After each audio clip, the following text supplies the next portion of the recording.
there, and welcome to the Diabetes Download, where all the talk here is about living with diabetes. I'm Eileen Faxas, and today on the Diabetes Download, we are going food shopping. It is going to be delicious, it is going to be diabetes friendly, and it's going to be budget friendly. How? We have a passionate chef and registered dietitian, Lourdes Castro, to show us.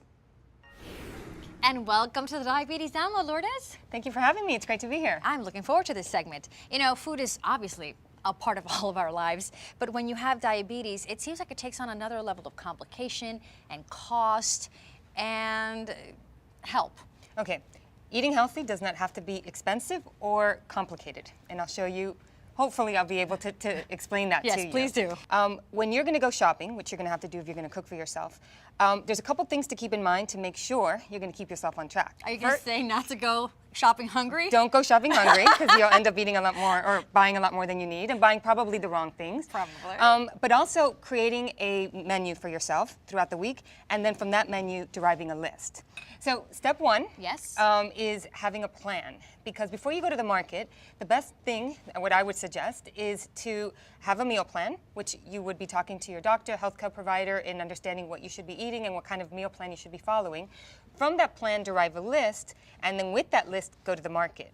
What I see happen sometimes is people go to the market with a list of healthy foods, they purchase them, bring them home, and don't use them because they don't really know what to do with them. No recipes. There is no recipe and no plan, really. So if you know on Tuesday you're going to have the chicken and the broccoli and the salad or whatever, then you're ready to go, you know? So it's not going to go to waste. Okay.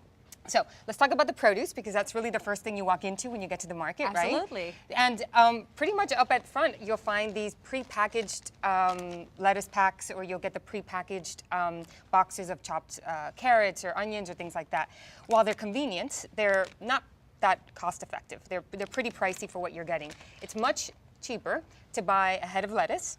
And what I like to do is package it myself at home. So I take it home, wash it, dry it, put it in these packs. So in essence, I get the same convenience I would from these, but it's healthier for me. Great. Exactly. And then when selecting the fruits and vegetables, when it comes to fruits with edible skins are where you want to focus your energies. They're the most diabetes friendly. Really? Yes, because the edible skins bring with them a lot of fiber, which slows digestion and is going to be better for you. Okay, so we're talking grapes and berries. Grapes, berries are great, apples, peaches, anything that you could eat its skin would be a great option. Nice. And then, of course, you have leafy greens. Yes. And all sorts of vegetables.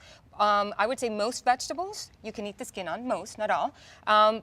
Focus on the ones you can, and the leafy greens, the best, and the darker, the better. I always hear that. Yes, because they have a lot more vitamins, and so they're going to be better for you, and they're packed with fiber, which, as I mentioned, slows digestion, very diabetes friendly. Sweet potatoes are also a great option. Not only do they bring brightness and color to your plate, they bring lots of fiber if you eat the skin, and a ton of vitamins within that red pigment. There's a lot of vitamins that's kind of tied into that, so it's a great option to have a potato that's really diabetes friendly and good for you. Brilliant.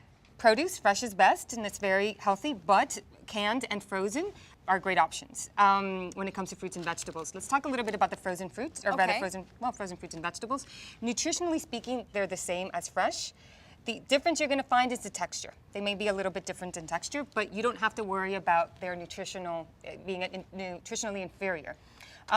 They're cost effective in that they're not perishable. So you can always have them in the freezer, ready to go whenever maybe you didn't have time to go shopping or whatever, and you'll have something on hand. Sure. Cans, a little bit different. Cans are packed either fruits or beans, let's say. We'll talk about beans in a second, but fruits, for example, are packed in a syrup. They could either be water or they could be syrup. Water is best because it has less calories, less sugars. But if it is packed in syrup, it's best to drain and then rinse, and then you're good to go. So Really? It's a good option. Yeah, and then you can always have them on hand. It's nice to have around. When it comes to the beans, they're going to be packed in a salted water, which you're going to want to drain and rinse, and that's, then it become a pretty good choice at that point too.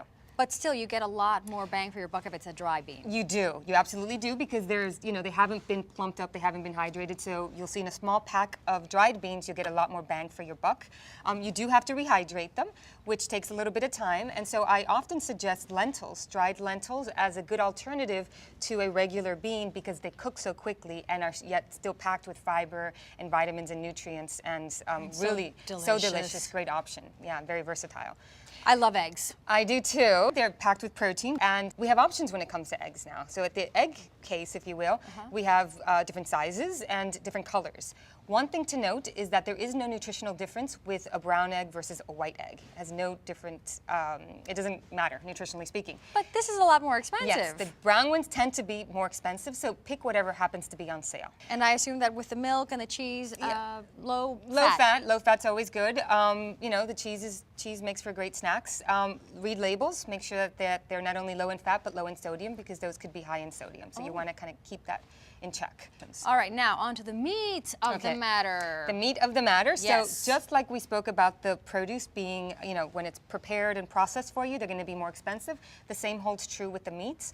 So chicken as an example, if you bought the chicken whole, it's going to be much more cost effective than if you bought it all, you know, cut up and deboned and skinless. So you can buy a whole chicken, cut it up yourself, and cook it, and you'll get some savings there. Ground beef, well, I would say it's a popular option because it's so versatile, right? And it's also could be pretty inexpensive in comparison to cuts of steaks and things like that. Right.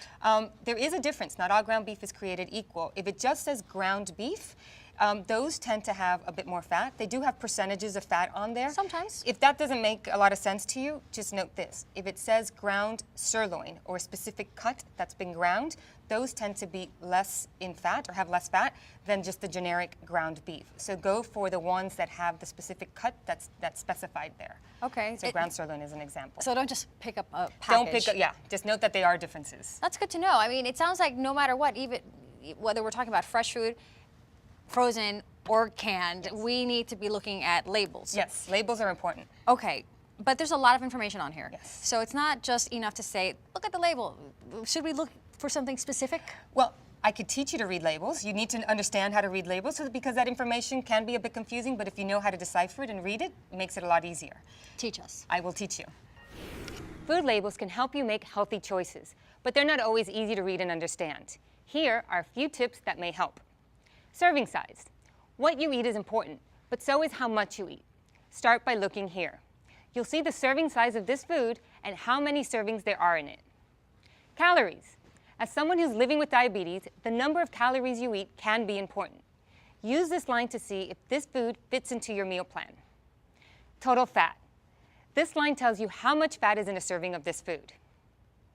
Total carbohydrates. If you're counting carbs, this is an important place to look. Total carbohydrates includes sugars, starches, and fiber. Sugars. Sugars can raise blood sugar quickly, so you may want to avoid foods with a lot of sugar.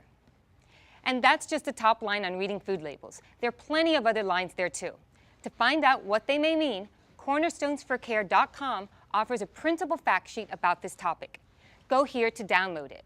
And don't forget, when it comes to food-related matters, keep working with your diabetes care team to create a meal plan that helps suit your needs.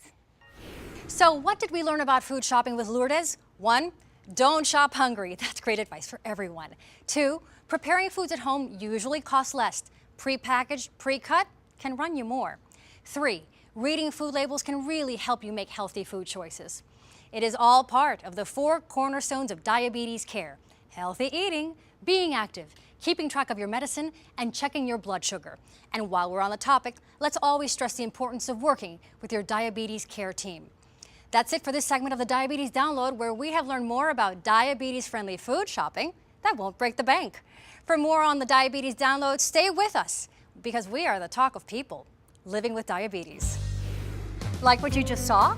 Visit cornerstonesforcare.com to get more tips along with powerful online tools that can help you manage your diabetes.